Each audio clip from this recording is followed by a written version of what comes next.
বাৎসরিক জালসার ব্রেনের মেমোরিতে সেভ করলেন, যেন মৃত্যু পর্যন্ত আর ডিলিট না হয়। একবার যদি সুবহানাল্লাহ বলা হয় তবে 90টি নেকি হয়। কতটা বললাম? আর একটু জোরে বলেন না। 90টি নেকি হয়। বলার সঙ্গে সঙ্গে আপনার আমলনামাতে 90টি নেকি লেখা হবে। বলে কেন? যে আরবি একটি অক্ষর উচ্চারণ করলে 10টি নেকি হয়। তো সুবহানাল্লাহর মধ্যে 9টি অক্ষর আছে, তাহলে 9টি অক্ষর মানে 9 10 90। তো একবার যদি সুবহানাল্লাহ যদি বলেন তবে 90টি নেকি হবে মুসলমান। তাহলে সুবহানাল্লাহ বলাতে লাভ না লস? জি লাভ। আল্লাহু আকবার, নারায়ে তাকবীর, তার উত্তর আল্লাহু আকবার। নারায়ে তাকবীর, তার উত্তর আল্লাহু আকবার। তো আল্লাহু আকবার বললে কত নেকি হবে জানেন না? আল্লাহু আকবার যদি বলেন তবে 80টি নেকি হবে। কতটা বললাম? 80টি নেকি হবে। বলে এই জন্য আল্লাহতে 4টি অক্ষর আর আকবারে 4টি অক্ষর, 4 10 40 আর 4 10 40, অর্থাৎ 80টি নেকি হবে একবার যদি আল্লাহ আকবার যদি বলে। তাহলে সুবহানাল্লাহ আল্লাহু আকবার বলাতে লাভ আছে নাকি বলেন? জি। আর যারা জালসাতে না বসে দোকানে পাটে বাজারে ঘোরাঘুরি করে তাদের লাভ না লস? তাদের লস। তাদের লস। তাদের দ্বারাতে গুনাহ হবে। আর আপনারা বসে আছেন যদিও একটি সামিয়ানার নিচে, কিন্তু মুসলমান কসম খোদা আল্লাহর রহমতের ছায়াতলে বসে আছে। আপনাদের উপরে আল্লাহ তাআলার রহমত বর্ষিত হচ্ছে। এটা আমার ভাষা বুঝতে পারেন আর না পারেন। এই আলোচনা সভা রেজবিয়া মাদ্রাসা প্রাঙ্গণ হতে পারে, কিন্তু এখন জান্নাতের বাগিচাতে বসে আছে। সুবহানাল্লাহ। জান্নাতের বাগিচা, জান্নাতের বাগান, জান্নাতের কিয়ারিতে বসে আছেন, যেখানে কোরআন ও হাদিসের আলোচনা হয়। আল্লাহর নবী বলেছেন সেটা জান্নাতি বাগান। এই জান্নাতি বাগানে বসে আছেন। ব্রাদারান ইসলাম, একটু মনোযোগ সহকারে বুঝার চেষ্টা করুন যে নবী আমার বাইতুল মুকাদ্দাস অর্থাৎ মসজিদে আকসাতে গিয়ে দেখতেছেন যে সমস্ত নবী রাসূলগণ সারিবদ্ধভাবে দাঁড়িয়ে আছে। নবীর পূর্বে যত নবী রাসূল এসেছিলেন। ও বাইতুল মুকাদ্দাস মসজিদ একটা ঐতিহাসিক মসজিদ, যে মসজিদ হযরত সুলাইমান আলাইহিস সালাম জিন জাতিকে দিয়ে তৈরি করিয়েছিলেন। কাদের দ্বারাতে? জিন জাতির দ্বারাতে তৈরি করিয়েছিলেন। হযরত সুলাইমান আলাইহিস সালাম ইচ্ছা করলেন, তিনি তো সমগ্র পৃথিবীর বাদশা ছিলেন, মাশরিক থেকে মাগরিব, জুনুব থেকে শামাল, বিশ্বের তিনি বাদশা ছিলেন। তার কথা হাওয়াতে শুনতো, পশুতে শুনতো, জীবজন্তুতে শুনতো, পশু পক্ষীতে শুনতো, বাতাসে শুনতো, জিনে শুনতো, মানবে শুনতো। এক কথায় মাশরিক থেকে মাগরিব, জুনুব থেকে শামাল সমস্ত হযরত সুলাইমান আলাইহিস সালামের বাদশাহতে ছিল মুসলমান। তো সুলাইমান আলাইহিস সালাম চাইলেন যে জিন জাতিদের দ্বারাতে মসজিদে আকসা তৈরি করব। ইঞ্জিনিয়ার জিন, হেডমিস্ত্রি জিন, সাধারণ মিস্ত্রি জিন, রাজা জিন, লেবার জিন। জিনকে হুকুম দিয়ে দিলেন মসজিদ তৈরি করো। মসজিদ নির্মাণ করতেছে। জিন জাতি, আর হযরত সাইয়্যিদুনা সুলাইমান আলাইহিস সালাম তিনি দাঁড়িয়ে আছেন। মসজিদের কাজ চলছে, এহেন অবস্থায় জান কবজকারী ফেরেশতা যার নাম মাশহুর মারুফ হযরত সাইয়্যিদুনা ইসরাইল আলাইহিস সালাম এসে হাজির। জান কবজকারী ফেরেশতার নাম কি? জোরে বলে। যাদের জানা নাই তাদের যেন জানা হয়ে যায়। হযরত ইসরাইল আলাইহিস সালাম, অনেকে বলে আজরাইল। এই বাঙ্গালে, পশ্চিমবঙ্গের বাংলাদেশে প্রচলিত আছে যে জান কবজকারী ফেরেশতার নাম আজরাইল। আজরাইল বলে না মানুষ, এটা ভুল। নামটা হলো হযরত ইসরাইল আলাইহিস সালাম, হযরত জিব্রাইল, হযরত মিকাইল, হযরত ইসরাফিল, হযরত ইসরাইল আলাইহিমুস সালাম। মনে থাকবে না? জি, কেউ যদি ভুল বলে তার সংশোধন করিয়ে দেবেন, আপনারও নেকি হবে। তো সাইয়্যিদুনা ইসরাইল আলাইহিস সালাম এসে হাজির। তো হযরত সুলাইমান আলাইহিস সালাম বলেন, ইসরাইল তুমি কেন এখন যাও? দেখতেছো না মসজিদের কাজ করাতেছি, মসজিদে আকসার নির্মাণের কাজ চলছে, এখনো অসমাপ্ত অবস্থায় আছে, আর তুমি এসে হাজির হয়েছো।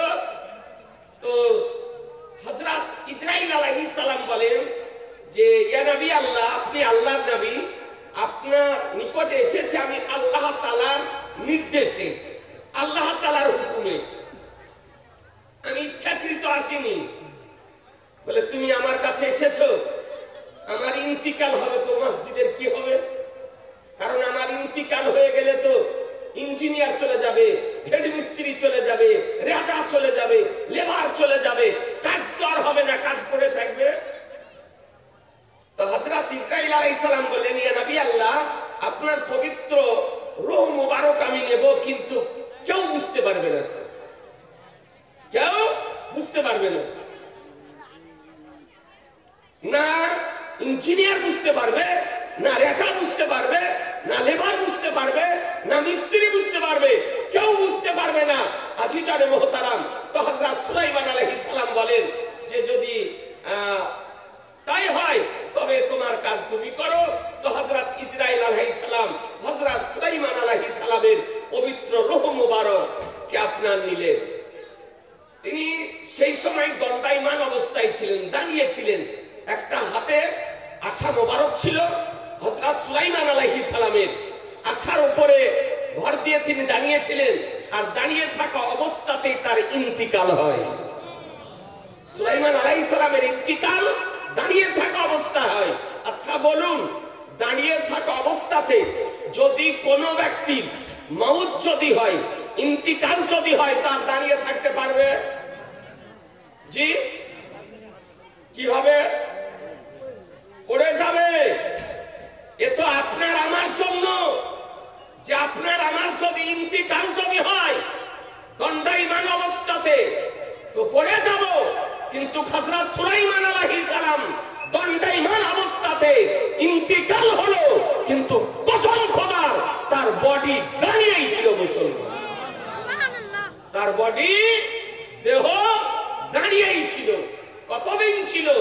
ইন্তিকাল করার পর কোন কিতাবে বলা হয়েছে 6 মাস, আর কোন কিতাবে বলা হয়েছে 1 বছর। 6 মাস অথবা 1 বছর সুলাইমান আলাইহিস সালাম ইন্তিকাল করার পর দাঁড়িয়েই ছিলেন। যেদিন মসজিদে আকসার কাজ সমাপ্ত হলো, নির্মাণের কাজ সমাপ্ত হলো, সেই দিন হযরত সুলাইমান আলাইহিস সালামের যে আশা মোবারক ছিল, সেই আশা মোবারকের নিচে ওই পোকা লেগে যায়, আর তার ফলে হযরত সুলাইমান আলাইহিস সালামের পবিত্র দেহ আপনার জমিনে শুয়ে যায়। জমিনে শুয়ে গেলেন তিনি। তখন আপনার সব বুঝতে পারলো যে সুলাইমান আলাইহিস সালাম ইন্তিকাল করেছেন। একটি কথা আপনাদের জেনে দিতে চাই, ব্রাদারান ইসলাম, মেরাজ শরীফের আজকে মাস আচ্ছা বলুন তো, একজন মানুষ যদি ইন্তিকাল করে, ইন্তিকাল করার পর তার বডিকে, তার দেহকে, তার শরীরকে যদি জমিনে রেখে দেওয়া হয়, তো 2-3 দিন পর তার পার্শ্বে যাওয়া যাবে? জি, পার্শ্বে যাওয়া যাবে? যাবে না, খুব ফুলে যাবে, ফেটে যাবে, দুর্গন্ধ ছড়াবে, তার নিকটে যাওয়া সম্ভব নয়, কাফন পরাতে যাওয়া সম্ভব নয়, তাকে গোসল দেওয়ানো সম্ভব নয় দুর্গন্ধের কারণে। এ তো আপনার আমার কথা, কিন্তু মুসলমান যে সুলাইমান আলাইহিস সালাম ইন্তিকাল করার পর 6 মাস বা 1 বছর দাঁড়িয়েছিলেন বা জমিনে ছিলেন, কিন্তু না সুলাইমান আলাইহিস সালামের দেহতে কোন রকমের পার্থক্য এসেছিল না, শরীর ফুলেছিল না, ফেটেছিল না, দুর্গন্ধ ছড়িয়েছিল। বোঝা গেল নবীগণে ইন্তিকাল করার পরও শরীরের কোনো ক্ষতি হয় না, দেহের কোনো ক্ষতি হয় না। মনে রাখবেন ভালো করে। এ আজিজানে মুহতারাম, আপনাদেরকে বলতে চাই, এদিকে সুলাইমান আলাইহিস সালাম ইন্তিকাল করেছেন, নবী আমার মেরাজে গিয়েছেন, আর মেরাজের রাত্রিতে দেখছেন যে আদম আলাইহিস সালাম থেকে নিয়ে ঈসা আলাইহিস সালাম পর্যন্ত সমস্ত নবীগণ হাজির। সব নবীগণ সশরীরে হাজির, আত্মিক ভাবে নয়, রূহানি ভাবে নয়, সশরীরে নবীগণ এসে হাজির হয়ে গিয়েছেন। এতে কি বোঝা যায়? নবীগণ জীবিত না মৃত? জি, একটু জোরে বলেন না, এক হাত তুলে বলেন তো। যারা আকীদা রাখেন একটু হাত তুলে বলেন নবী জীবিত, নবীগণ জীবিত। যদি গলে যদি যেত, সরে যদি যেত, পচে যদি যেত, নষ্ট হয়ে যদি যেত, মাটিতে খেয়ে যদি নিত, তবে সশরীরে তারা আজকে মসজিদে আকসায় আমার নবীকে ওয়েলকাম জানানোর জন্য, স্বাগতম জানানোর জন্য উপস্থিত হতে পারতেন না। জি, সুন্নি জামাতের আকীদা যে নবীগণের দেহ গলে না। ভালো করে ব্রেনে সেভ রাখেন, কারণ আজকাল ইউটিউবে, ফেসবুকে কিছু তথাকথিত বাজারি বক্তা বেরিয়েছে। এই বাজারি বক্তাগুলো মানুষের ব্রেনকে নষ্ট করতেছে, আর বহু মানুষ আজকে আপনার বিভ্রান্ত হয়ে আজকে জাহান্নামের পথে চলতেছে। এই জন্য বলি যে এই ইউটিউবে, ফেসবুকে কোন বক্তার বক্তব্য শোনার পূর্বে আগে যাচাই করে নিবেন যে বক্তাটা সুন্নি না চুন্নি। আজকাল দেশি বক্তা অপেক্ষা বিদেশি বক্তার বক্তব্য শুনতে মানুষ আগ্রহী বেশি। তো এই জন্য আপনাকে যাচাই করে নিতে হবে যে বক্তাটা সুন্নি না বক্তাটা চুন্নি। নিচে যদি যাচাই করতে না পারেন, চেক করতে না পারেন, তো আপনার মাদ্রাসাতে আসার পর আপনার মৌলানার দ্বারাতে পরিচয় করে নেন, চিনে নেন, আপনার মসজিদের ইমামের কাছ থেকে চিনে নেন যেটা সুন্নি বক্তা না চুন্নি বক্তা। সুন্নি বক্তা যদি হয় তার বক্তব্য শোনা নিঃসন্দেহে জায়েজ আছে, আর যদি চুন্নি বক্তা হয় তবে তার বক্তব্য শোনা হারাম লেখা আছে, কারণ তার বক্তব্যতে আপনার ঈমান নষ্ট হয়ে যাবে। এক খাবিস মারদুদ মালাউন আপনার ইউটিউবে, ফেসবুকে দেখতেছিলাম, দেখাতেছিল একজন যে বলছে জিন্দা নবীকে তালাক দিলেন।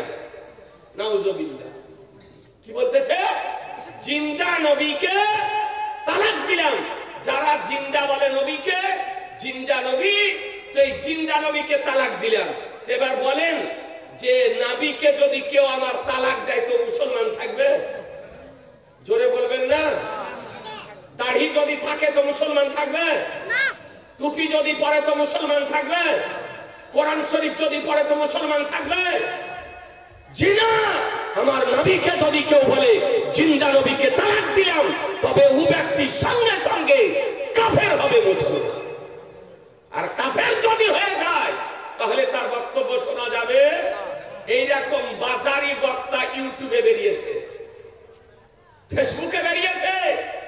আমি যুবকদেরকে সাবধান করতে চাই, সতর্ক করতে চাই। আজিজানে মুহতারাম, আমাদের নবী সাল্লাল্লাহু তাআলা আলাইহি সাল্লাম আমরা বিশ্বাস করি তিনি ইন্তিকাল করেছেন, কিন্তু নবীগণ ইন্তিকাল করেন কতটুকু সময়ের জন্য? এক মুহূর্ত। আন, এক আন কাকে বলে?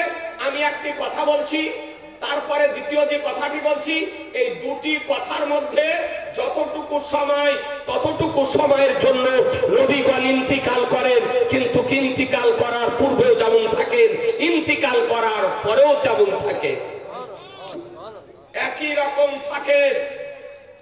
পৃথিবীতে এখন পর্যন্ত 4 জন নবী ইন্তিকাল করেননি। কয়জন নবী বললেন? একটু জোরে বলেন। 4 জন নবী এখন পর্যন্ত ইন্তিকাল করেননি। ইসরাইল আলাইহিস সালাম তাদের জান কবজ করেননি এখন পর্যন্ত, রূহ মুবারক নিয়ে যাননি। নাম জানেন? যে 4 জন নবীর এখন পর্যন্ত ইন্তিকাল হয়নি, মওত হয়নি, সেই 4 জন নবীর নাম জানেন? জি জানেন না? আজ ভালো করে ওয়াজ শুনেন মনোযোগ সহকারে। জালসা তো করা কিছু জানার জন্য, শিখার জন্য, নাকি বলছেন? আর তার সঙ্গে সঙ্গে মাদ্রাসার উন্নতি কল্পে বা মসজিদের উন্নতি কল্পে উকাজটাও করতে হবে, আর এটাও শিখতে হবে। এটা একটা আশ্চর্য বিষয় যে 4 জন নবীর এখন পর্যন্ত ইন্তিকাল হয়নি। বেরাদারান ইসলাম, তাদের নাম কি, তারা কোথায় আছে আপনাকে বলে দিতেছি। তবে একটা ভাই 5,000 টাকা দিতে পারবেন?